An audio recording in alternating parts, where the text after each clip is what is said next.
Assalamu alaikum everyone. Hope all of you are doing well. This is Nick the Hawk and welcome to all of you in my another brand new video. আজকে তোমাদের সাথে আমি আলোচনা করব Ulysses এই কবিতাটি নিয়ে। এই কবিতাটি লিখেছেন আলফ্রেড লর্ড টেনিসন। উনি একজন ব্রিটিশ কবি এবং এই কবিতাটি হচ্ছে একটি ড্রামাটিক মনোলগ। এখন ড্রামাটিক মনোলগ হচ্ছে এমন একটি কবিতা যেখানে একজন স্পিকার শুধু কথা বলবেন এবং লিসেনাররা মূলত ওখানে চুপ থাকবে এবং উনি একটা বিষয়বস্তু নিয়ে কথা বলবে, ওনার যত মনের ফিলিংস এন্ড থটস সেগুলো উনি মূলত এখানে প্রকাশ করবে। এখন তোমরা যদি ড্রামাটিক মনোলগের উপরে বিষয় সম্পর্কে আরো কিছু জানতে চাও তাহলে এটার উপরে আমার একটা ভিডিও আমার ইউটিউব চ্যানেলে আছে, তোমরা গিয়ে সার্চ করলেই পেয়ে যাবে। তো আর কথা বাড়াবো না, let's jump into our main class. তো এই কবিতার ব্যাকগ্রাউন্ড সম্পর্কে যদি তোমাদেরকে আমি বলতে চাই সেটা হচ্ছে গ্রিসের গ্রিস দেশের একটা শহরের নাম ছিল স্পার্টা এন্ড স্পার্টার রাজার নাম ছিল মেনেলাউস। মেনেলাউসের ওয়াইফ ছিলেন হেলেন, তখনকার পৃথিবীর সবচেয়ে সুন্দরী মহিলা, নট মহিলা, মেয়ে, কারণ ওনার বয়স ছিল কম। উনি ছিলেন যুবতী এন্ড মেলেনাস ছিল বৃদ্ধ। এখন হেলেনের সাথে আবার ভালোবাসা হয় বা প্রেম হয় ট্রয়ের রাজপুত্র প্যারিসের এবং তারা পালিয়ে ট্রয়ে চলে আসে। এখন ওনারা যখন ট্রয়ে চলে আসে এবং এটা যখন মেনেলাউস জানতে পারে, মেনেলাউস তখন গ্রিসের অন্তর্ভুক্ত যতগুলি শহর ছিল বা দেশ ছিল, তা মানে শহর ছিল, শহরের সব রাজাদের নিয়ে উনি যুদ্ধ ঘোষণা করে এবং এই যুদ্ধটা, ট্রয়ের যে যুদ্ধটা সেটা কিন্তু 10 বছর ব্যাপী ছিল এবং যুদ্ধটা এতই ইম্পর্টেন্ট একটা যুদ্ধ যেখানে গ্রিক যত দেব-দেবীতা দেব-দেবী ছিল তারা সহ ইনভলভ হয়েছে এই যুদ্ধে। এটার সেটিংটা কিন্তু একটা পৌরাণিক সেটিং, তোমরা হয়তো আমার কথা শুনে বুঝতে পারছো। তো গ্রিকের যতগুলি মানে ইম্পর্টেন্ট সেনাপতি ছিল তাদের মধ্যে ইউলিসিস ছিলেন one of the most important তোমার নাইট ছিল তাদের তাদের মধ্যে। ইউলিসিস খুবই ইম্পর্টেন্ট একটা ভূমিকা পালন করেছিলেন এই ট্রয় যুদ্ধে। এখন ইউলিসিস নামটা কিন্তু একটা ইংলিশ নাম, এর রোমান নাম হচ্ছে ওডিসিয়াস, যেটা হোমার তার মহাকাব্য ওডিসিয়াসে লিখেছিলেন এবং সেখান থেকে মূলত আলফ্রেড লর্ড টেনিসন আম, ইউলিসিসকে নিয়ে একটা কবিতা, ড্রামাটিক মনোলগ কবিতা লিখেন।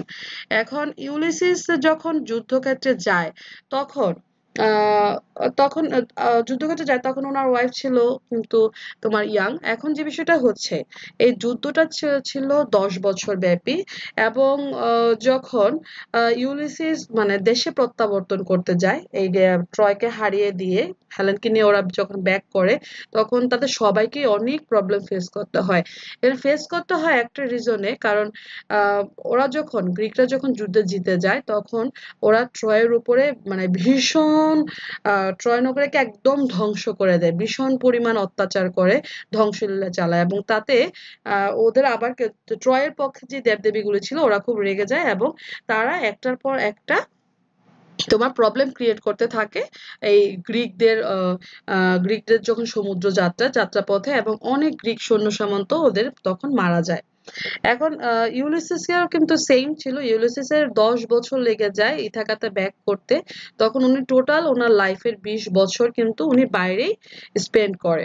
এখন উনি যখন 20 বছর পরে ইথাকাতে ব্যাক করে তখন ওনার ওয়াইফ তো বুড়া হয়ে গেছে, অনেক এজ হয়ে গেছে, ওনার ছেলে বড় হয়ে গেছে এবং ওনার যেই দেশের যে জনগণ, এই জনগণের সাথে কিন্তু উনি কানেক্ট করতে পারছিল না এবং উনার যেহেতু এত বছর ব্যাপী বিভিন্ন রকমের চ্যালেঞ্জের মুখোমুখি হয় তখন উনি দেশে এসে এই যখন রাজ্যভার নেয় তখন ওনার লাইফটাকে মনে হয় অনেক বোর, উনি অ্যাকচুয়ালি ইন্টারেস্টিং কিছু করতে উনি পারছিল না বা এক্সাইটিং কোনো কিছু ওনার লাইফে ছিল না।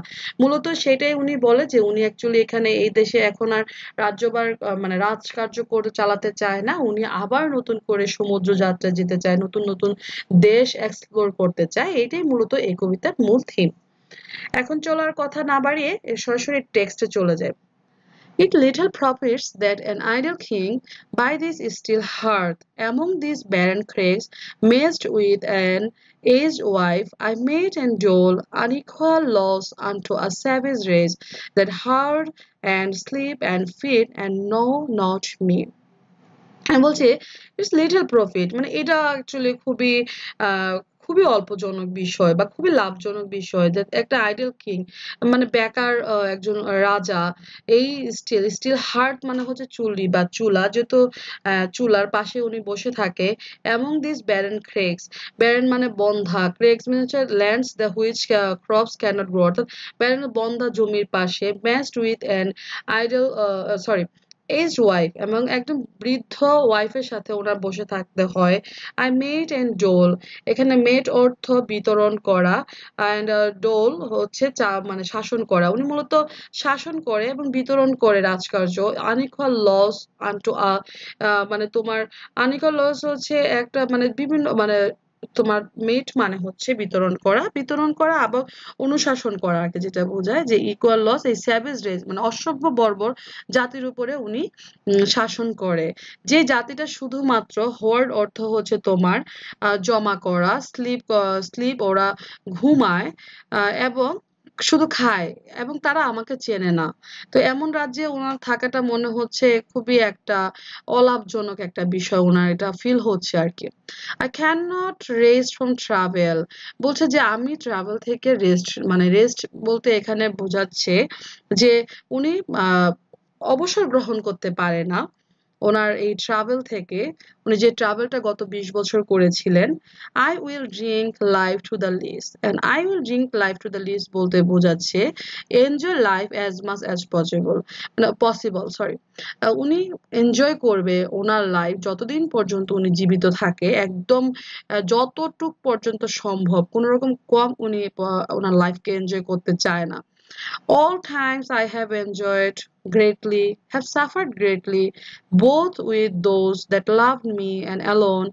on shore, and when through scudding drifts the rainy Hades vexed the dim sea, I am become a name. এখন দেখো কি বলছে তো উনি বলছে যে কোথায় ছিলাম আমি হ্যাঁ বলছে যে আমি all Times I have enjoyed আমি যখন এনজয় করেছি সেটা অনেক গ্রেটলি এবং যখন সাফার করেছি সেটা অনেক গ্রেটলি কিন্তু মূলত উনি যুদ্ধক্ষেত্রের কথা বলছে বোথ উইথ দোজ দ্যাট যারা আমাকে ভালোবাসতো বা একা শোর মানে হচ্ছে তীরে and when through scudding drift the rainy Hyades এখন স্কাডিং ড্রিফট হচ্ছে ফাস্ট মুভিং ক্লাউডস এটা হচ্ছে যে মানে যেই ক্লাউডস গুলি অনেক দ্রুত দেখো না তোমরা অনেক সময় যে ক্লাউডস গুলো অনেক দ্রুত ভেসে যায় সেরকম clouds and with the rainy Hyades বেক্স the dim and the rainy Hyades হচ্ছে এক ধরনের নক্ষত্র যেটা মূলত তোমার রেইন অ্যান্ড স্ট্রম বলছে those stars that indicate rain and storm অর্থাৎ যে নক্ষত্রটা বৃষ্টি এবং স্ট্রমকে আনে সেই নক্ষত্র দ্বারা যে মানে তোমার যে ক্লাউডস গুলি ভেসে যায় দ্রুত ভেসে যায় এবং বেক্স দ্য ডিম সি মানে যে সিটা যে ডিম সি মিনস হচ্ছে যে সিটা শুয়ে থাকে বা শান্ত সমুদ্রকে যেটাকে যেই তারাগুলি বেক্সড অর্থাৎ ট্রাভেল অর্থাৎ উত্তেজিত করে তোলে I am become a name সবকিছু এই সবকিছু সাফার করে অ্যাকচুয়ালি আমি একটা নামে পরিণত হয়েছি for always roaming with a hungry heart much I have seen and known বলছে আমার যে হার্টটা সে হার্টটা ছিল হাংরি যতই আমি জানতাম বা যত কিছু আমি দেখেছি আমি আরো দেখতে যেতাম যতইটা বা আমি জানতাম এবং দেখেছি এবং জানতাম তারপর আমি আরো চাইতাম series of man and manners climate council governments myself not list বলছে আমি দেখেছি জানতে পেরেছি সিরিজ অনেক গুরুত্বপূর্ণ অভিজাত মানুষের সাথে আমি মিশেছি ক্লাইমেট সম্পর্কে জেনেছি কাউন্সিলস গভর্নমেন্টসের সাথে আমি মিশেছি আমি কিন্তু কিছু কম নই but honoured all of them কিন্তু তারা সবাই আমাকে অনেক সম্মান করেছে and drunk delight of battle with my peers far from on the ringing plains of windy Troy এখন বলছে এবং আমি ড্রাঙ্ক বলতে হচ্ছে পান করেছি এখানে ড্রাঙ্ক বলতে পান করা হবে না বলেছে যে আমি এনজয় করেছি ডিলাইট অফ ব্যাটেল যুদ্ধ জেতাটা আমার পিয়ার্স মানে হচ্ছে সঙ্গী সাথীদের সাথে আমি যুদ্ধ জয়ের আনন্দ এনজয় করেছি বা পান করেছি far on the ringing plains of windy Troy এখন বলছে windy Troy ringing plains হচ্ছে sounds of weapons and windy Troy means stormy battlefield of Troy অর্থাৎ বলছে যে যুদ্ধক্ষেত্রে যখন অনেক অস্ত্র থাকে সেই অস্ত্রের যে ঝনঝনানি শব্দ সেই শব্দে উইন্ডি ট্রয়ের যে যুদ্ধক্ষেত্র সেখানে অনেক ঝড় তখনও ঝড় বৃষ্টির মধ্যে ওরা যুদ্ধ করেছে সেই যুদ্ধের সাউন্ডের মধ্যে উনি এই সবকিছু এনজয় করেছে। I am part of all that I have made, আমি হচ্ছে এই যত কিছু আমি দেখেছি তার সবকিছু একটা হচ্ছে আমি হচ্ছে অংশ। Yet all experience is an arc wherethrough glimpse that untraveled world, those whose margin fades from forever and forever when I move.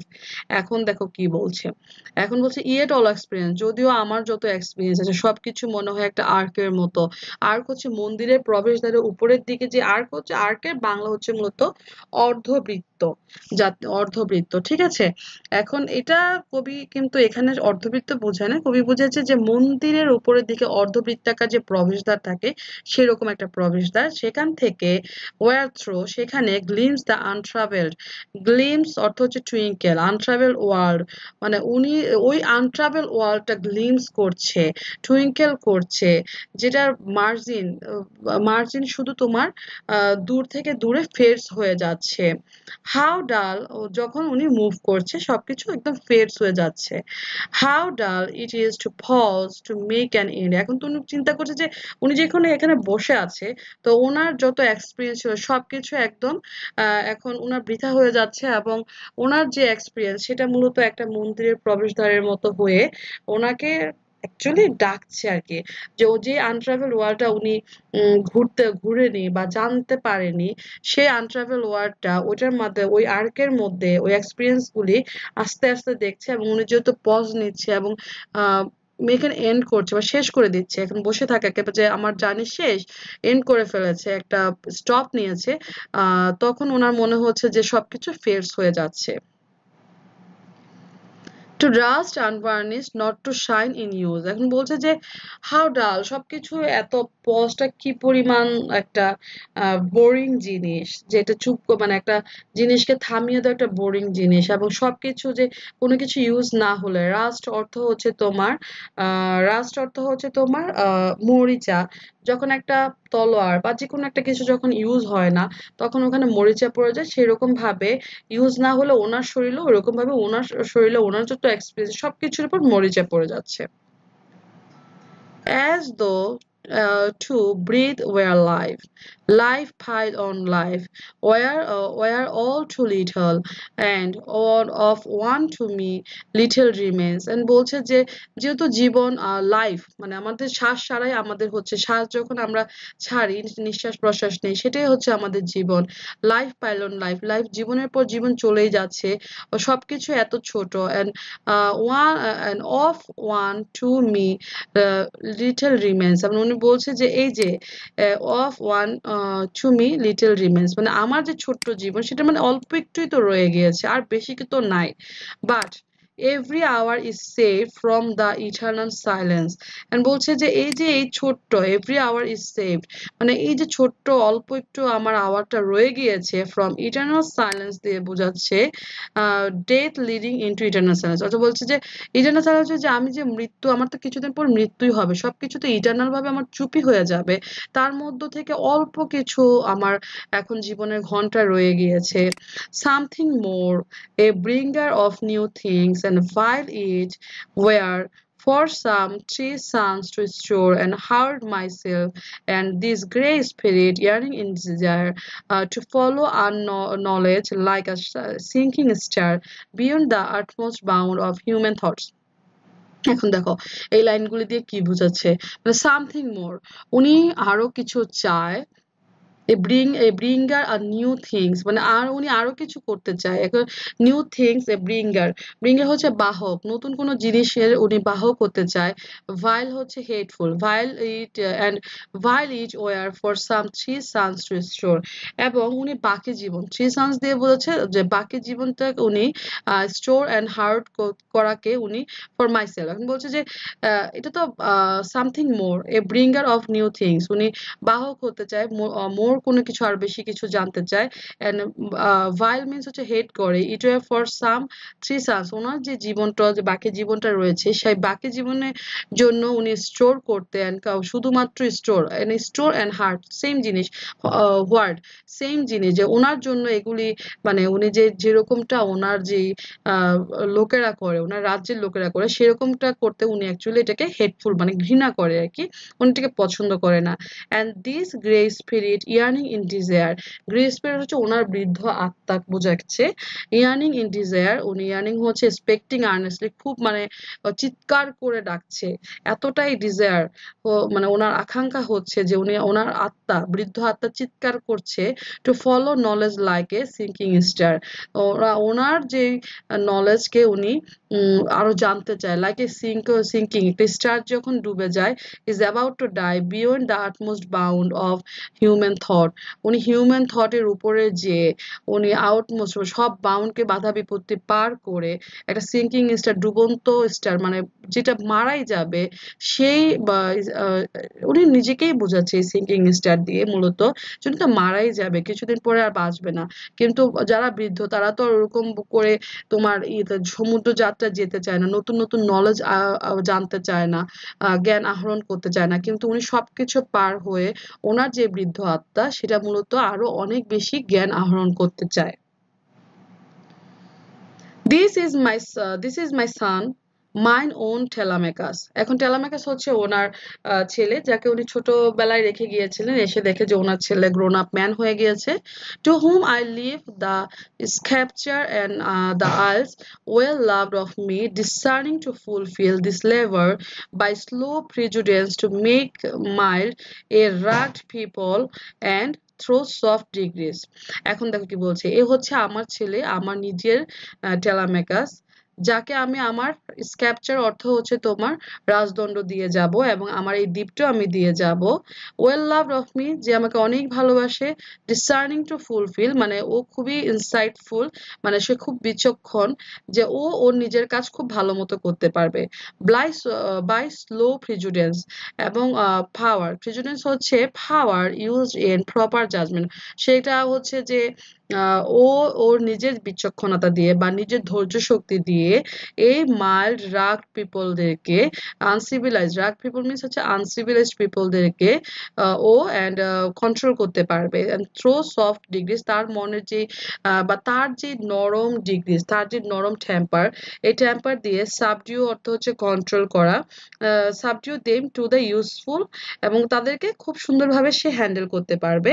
And the good most blameless is he, মানে বলছে সবচেয়ে ভালো জিনিস হচ্ছে যে সে, তার কোনো দোষ নেই, তার কোনো ব্লেম নেই তার উপরে, সে একদম একটা পিওর একটা মানুষ।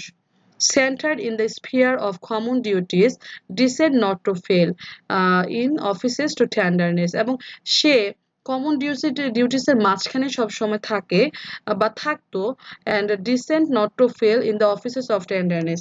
এখন এটা হচ্ছে অফিসেস অফ টেন্ডারনেস, সূক্ষ্ম কাজ, মানে এই যে রাজদণ্ড, এটা কিন্তু অনেক, যারা রাজ্য চালায় বা কোনো একটা দেশ শাসন করে, এটা কিন্তু খুবই সূক্ষ্ম একটা কাজ, অনেক মনোযোগ দিয়ে এই কাজগুলি করতে হয়, এবং খুব ধৈর্যের সহিত এই কাজ করতে হয়। এবং উনি মনে করছে যে ওনার যে ছেলে টেলামেকাস, এটার জন্য একদম পারফেক্ট, এটা খুবই সুন্দরভাবে ও করতে পারবে, এবং ও ফেল হবে না এই কাজে। And pay meet adoration to my household god when I am gone, এবং ও আমার যে হাউস হোল্ড গড, সেই গডকেও ও ভক্তি করে বা ভক্তি করবে।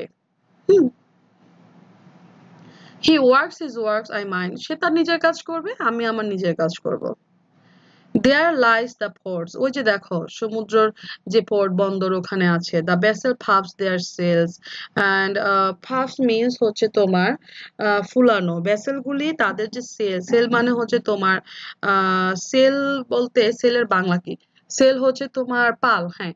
এই যে ভেসেলস গুলি, নৌকাগুলি তাদের পালকে ফুলাচ্ছে, মানে যাওয়ার জন্য রেডি হচ্ছে, তুলছে। The gloom, there gloom the dark broad seas, মানে ওই যে সমুদ্র বন্দর ওখানে যে গ্লুম, যেহেতু রাতের বেলা অন্ধকার, গ্লুমি, এবং বিশাল সমুদ্রের মধ্যে যে ভেসেলগুলি রয়েছে, জাহাজগুলি রয়েছে, তারা তাদের পালকে উপরের দিকে তুলছে, যাওয়ার জন্য রেডি হচ্ছে। The mariners soul that have toiled and wrought and thought of me. Wrought মানে হচ্ছে work hard. That ever with a frolic welcome to. Frolic means cheerful. The thunder and the sunshine and opposed free hearts, free foreheads, you and I are old. এইবার কবি কি করছে দেখো। এইবার কবি কিন্তু কবির সাথে যারা যুদ্ধ করেছিল, যারা অনেক কষ্ট করেছিল, ওয়ার্ক হার্ড করেছিল, তাদেরকে বলছে যে ওরা অ্যাকচুয়ালি খুশি হবে, welcome, that ever with a frolic welcome, তারা খুব চিয়ারফুল ভাবে ওয়েলকাম করবে। Took the thunder and the sunshine, এই থান্ডারকে এবং সানশাইনকে খুব সুন্দরভাবে নিত। And opposed free hearts, free foreheads, you and I are old, মানে যারা এই আমার সাথে যুদ্ধ করেছিল, মেরিনার্সরা, যে আত্মাগুলি যারা, তারা আমাদের যারা এবং সহ্য করেছিল এত কষ্ট, যুদ্ধ করেছিল, এবং যারা আমার সাথে ছিল, থট উইথ মি, তারা তাদের চিন্তা আমাদের সাথে, আমার সাথে ছিল, তারা খুব সুন্দরভাবে, টু পাশে চলে গিয়েছে, কবি আবার খেয়াল করে এখানে। এখন কবি বলছে যে তারা খুব চিয়ারফুলি কিন্তু এই যে থান্ডার যখন যুদ্ধক্ষেত্রে যায় বা আকাশে যখন ঝড় আসে, থান্ডার মানে বজ্রপাত, সানশাইন, সানশাইন মানে হচ্ছে যখন আবার সুন্দর সমুদ্র খুব সুন্দর থাকে, তারা খুব ফ্রি, তারা খুব সুন্দরভাবে, অপোজ ফ্রি হার্টস খুব ফ্রিলি অ্যান্ড ফ্রি ফরহেডস খুব সুন্দরভাবে এগুলি ওনারা অ্যাকসেপ্ট করতো। You and I are old বলছে যে এবার উনি ওদেরকে টার্গেট করে বলছে, মেরিনার্স তার সঙ্গী সাথীদেরকে টার্গেট করে বলছে তুমি এবং আমি, আমরা কিন্তু এখন বৃদ্ধ। Old age hath yet his honor and his toil. Old এজের কিন্তু চলে এসেছে, যে তার অনার চলে এসেছে এবং তার টয়েলও চলে এসেছে। ডেথ ক্লোজেস অল, এবং ওল্ড এজ তার যত সম্মান এবং যত তার শক্তি সামর্থ্য নিয়ে চলে এসেছে, অ্যান্ড আমাদের মৃত্যু কিন্তু খুব কাছাকাছি। But something at the end, এর মানে before, some work of Nobel note May yet be done. এখন বলছে যে সামথিং বিফোর দ্য এন্ড, এর মানে হচ্ছে বিফোর, এই যেখানে বিফোর বলছে যে এই আমাদের যে এন্ড, আমাদের যে শেষ হবে, এর আগেও আমাদের কিছু নোবেল ওয়ার্ক এখনো ডান করতে হবে, বা মে ইয়েট বি ডান, এখন পর্যন্ত ডান করা হয়নি, মানে এই কাজগুলো এখন পর্যন্ত হয়নি, শেষ করা হয়নি। Not unbecoming man that strove with gods. এখন এখানে কি বলছে, the light begins to twinkle from the rocks. এখন বলছে যে নট আনবিকামিং ম্যান, যে সেই মানুষগুলি না হওয়া যারা গডসের সাথে যুদ্ধ করেছিল। এই দেখো এখন কি বলছে যে নট বিকামিং, মানে উনি এটা দিয়ে কিন্তু উনার নিজেকে বুঝাচ্ছে যে উনারা এক সময় গডের সাথেও যুদ্ধ করেছে, ঠিক আছে। তো এখন পর্যন্ত যতই মানে মৃত্যু কাছে চলে আসুক, যতই বৃদ্ধ মানে তোমার এখানে কি বার্ধক্য, তার অনার এবং টয়েল নিয়ে চলে আসুক, কিন্তু তারপর উনি সেই মানুষ হতে চায় না, বা ওনারা সেই মানুষ হতে চায় না যারা মানে যুদ্ধ যারা হতে চায় না, যারা মানে গডের সাথে যুদ্ধ করেনি। ওকে, আনবিকামিং দিয়ে বুঝাচ্ছে যারা যুদ্ধের সাথে মানে ওই গডের সাথে যুদ্ধ করে, অর্থাৎ ভীতু মানুষদের অন্তর্ভুক্ত উনি হতে চায় না। The lights begin to twinkle from the rocks, the long day wanes, the slow moon climbs, the deep mountains round with many voices. এখন বলছে যে এই লাইট, তারারা টুইঙ্কেল করছে রক্সের মধ্য থেকে, অর্থাৎ পাথরের মধ্যেও টুইঙ্কেল করছে। লং ডেজ, দীর্ঘদিন, the days come to an end, অর্থাৎ ওনার যে সময় চলে যাচ্ছে সেটাকেই বলেছে যে the long days wanes. Wanes means হচ্ছে তোমার ক্ষয় হয়ে যাওয়া, মানে আমাদের দিনগুলি চলে যাচ্ছে। দ্য স্লো মুন ক্লাইম্স, মুনটা আস্তে আস্তে স্লো হয়ে যাচ্ছে বা চলে আসছে। The deep mounts round with many voices, অর্থাৎ দ্য ডিপ মাউন্টস বলছে মৃত্যুর যে আত্মস্বর, সেটা অনেক ভয়েসের সাথে আমাদের কাছে চলে আসছে। Come my friends, it's not too late to seek a newer world, বলছে যে চল আসো আমার বন্ধুরা, এটা এখনো এত দেরি হয়নি যে আমরা একটা নতুন ওয়ার্ল্ডকে এক্সপ্লোর করতে পারবো না। পুশ অফ, ধাক্কা দাও, and sitting well in order, smite, smite হচ্ছে স্ট্রাইক বা যুদ্ধের জন্য। The surrounding furrows, sorry strike, হ্যাঁ এটাকে আমি ঠিক যুদ্ধ না, এটা হচ্ছে যে আঘাত করা আর কি, যে তোমরা কি করো, পুশ অফ, ধাক্কা দাও, অ্যান্ড সিটিং ওয়েল, এবং বসো, ভালো করে বসে এই যে দাঁড়, যে নৌকার যে দাঁড়, ওই দাঁড় দিয়ে তোমরা নদীতে আঘাত করো, পানিতে আঘাত করো। ফারোস অর্থ হচ্ছে ধার। Hmm, for my purpose holds to sail beyond the sunset. আমার যে পারপোজ সেটা হচ্ছে সানসেটের আগে, সানসেটের যে টু সেল যাওয়া। হ্যাঁ, আমার পারপোজ হচ্ছে ওই সানসেট যেখানে হচ্ছে সেখানে যাওয়া। The bath of the of all the western stars until I die, যেখানে ওয়েস্টার্ন স্টার্সরা গোসল করবে, অর্থাৎ ডুবে যেতে যেতে সানসেটের আগে, সানসেট যেখানে সানসেট হবে সেই সানসেটের আগে যাওয়া, যেখানে ওয়েস্টার্ন তারারা, পশ্চিমের তারারা গোসল করছে, এরকম একটা সিচুয়েশন। অর্থাৎ সমুদ্রে যাওয়া, সমুদ্রে যখন তুমি যাও, যখন অনেক দূরের দিকে তাকা, তখন পশ্চিমের তারাগুলো, আকাশটা মনে হয় যে পানিতে নেমে গেল, তখন মনে হচ্ছে যে ও পানির মধ্যে তারারা গোসল করছে, সেটাকেই মূলত কবি এখানে ইমাজিন করেছে। আনটিল আই ডাই, আমার মৃত্যুর আগ পর্যন্ত। It may be that the gulfs will wash us down, এটা হতে পারে যে গার্লস হচ্ছে হচ্ছে সমুদ্রের ঢেউ আমাদেরকে ধুয়ে দিতে পারে। এখানে কিন্তু ওয়াশ আস ডাউন দিয়ে বলছে যে আমরা মৃত্যুবরণ করতে পারি বা আমরা ডুবে যেতে পারি, এটা হতে পারে। It may be we shall touch the happy isles, কেন এরকম হতে পারে যে আমরা, হ্যাপি আইলস হচ্ছে হ্যাভেন, এরকম হতে পারে যে আমরা হ্যাভেনে চলে যেতে পারি, হ্যাভেনকে আমরা টাচ করতে পারি। And C the great Achilles, আমরা অ্যাকিলিস, এখন অ্যাকিলিস কিন্তু হচ্ছে গ্রিক আরেক মহান যোদ্ধা, যিনি হেক্টরকে, মানে ট্রয়ের যেই, ট্রয়ের সবচেয়ে যে মহৎ যোদ্ধা ছিলেন, খুব ভালো যোদ্ধা ছিলেন, উনি ছিলেন হেক্টর। এন্ড হেক্টরকে কিন্তু অ্যাকিলিস মারে, মানে হেক্টরের সাথে যুদ্ধে অ্যাকিলিস অ্যাকিলিসকে হেক্টরকে মেরে ফেলে, এবং হেক্টর যখন মারা যায় তখন মূলত ট্রয়ের যে মনোবল সেটা ভেঙে যায়। সো এই যুদ্ধে অ্যাকিলিস খুবই ইম্পর্টেন্ট একটা ভূমিকা পালন করেছিল। তো বলতেছে যে, এবং অ্যাকিলিস আবার, অ্যাকিলিসকেও কিন্তু ট্রয়ের যে রাজপুত্র প্যারিস, প্যারিস অ্যাকিলিসকে মারে, সেটা আরেক কাহিনী, সেটা তোমাদেরকে পরে বলবো যখন অ্যাকিলিসের উপরে আলাদা করে ভিডিও বানাবো। তখন অ্যাকিলিসকে হত্যা করে তোমার প্যারিস। তো যেহেতু অ্যাকিলিসকে হত্যা করেছে, অ্যাকিলিস মৃত, তাহলে নিশ্চয়ই অ্যাকিলিস একজন মহৎ যোদ্ধা, তো উনি নিশ্চয়ই তোমার হেভেনে আছে। সো সেই জন্যই বলছে যে আমরা আমরা যখন মারা যাব তখন আমরা হেভেনে যে অ্যাকিলিসের সাথে আমাদের দেখা হবে, দেখা we see the and see the great Achilles, এবং অ্যাকিলিসের সাথেও আমাদের দেখা হয়ে যেতে পারে। হুম উই নিউ, আমরা তাকে জানতাম, যাকে আমরা জানতাম। দো মাচ ইজ টেকেন, যদিও অনেক কিছু চলে গিয়েছে, মাচ অ্যাবাইডস, এখনো অনেক কিছু রয়ে গিয়েছে।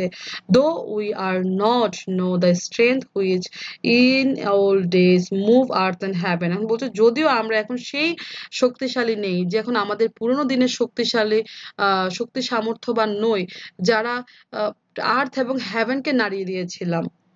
দ্যাট হুইচ উই আর, কিন্তু তারপরও আমরা তা, আমরা উই আর তারপরও আমরা কিন্তু সেই, আমরা কিন্তু সেই মানুষই। We are one equal temper of heroic arts, কিন্তু আমাদের এখনো সে ইকুয়াল টেম্পার, টেম্পার দিয়ে এখন এখানে বোঝাচ্ছে যে আমাদের এখনো সেই মেজাজ কিন্তু রয়ে গিয়েছে, হিরোইক হার্টসের যে চিন্তা, আমাদের হার্ট কিন্তু এখনো সেই হিরোইক বীরত্বপূর্ণ। আমাদের হার্ট, আমাদের হার্টে এখনো সেই বীরত্ব রয়ে গিয়েছে। Made weak by time and fate, যদিও টাইম অ্যান্ড সময় এবং ভাগ্যের ক্রমে আমরা কিছুটা দুর্বল হয়ে গিয়েছি, বাট স্ট্রং ইন উইল, কিন্তু আমাদের ইচ্ছা শক্তি কিন্তু এখনো অনেক strong. To to strive, to seek and to find and not to yield, আমাদের ইচ্ছা শক্তি এখনো অনেক অটল, যেই ইচ্ছা শক্তির মাধ্যমে আমরা যুদ্ধ করতে পারবো, এখনো আমরা আঘাত করতে পারবো, আমরা দেখতে মানে খুঁজতে পারবো, এবং সিক মানে হচ্ছে তোমার হচ্ছে যে আমরা এখনো সেই খুঁজে বের করতে পারবো। ঠিক আছে, অ্যান্ড ফাইন্ড, আমরা খুঁজে, সরি, হ্যাঁ, আমরা যুদ্ধ করতে পারবো। আমরা সিক মানে হচ্ছে তোমার, আমরা এখনো সেই মানে আমাদের যে ইচ্ছা শক্তি জানার, সেটা আমাদের এখন রয়ে গেছে। টু ফাইন্ড, আমরা এখনো কোনো জিনিস খুঁজে বের করতে পারবো। অ্যান্ড নট টু ইয়ার, এবং আমাদের আমরা হার মানবো না, আমাদের সেই ইচ্ছা শক্তিটা এখনো সেই পরিমাণে স্ট্রং। সো এই ছিল তোমাদের কবিতার টেক্সট। যদি আমার কবিতাটি ভালো লেগে থাকে তাহলে প্লিজ আমার চ্যানেলটি সাবস্ক্রাইব করতে ভুলবে না, অ্যান্ড কমেন্ট করতে ভুলবে না। Thank you so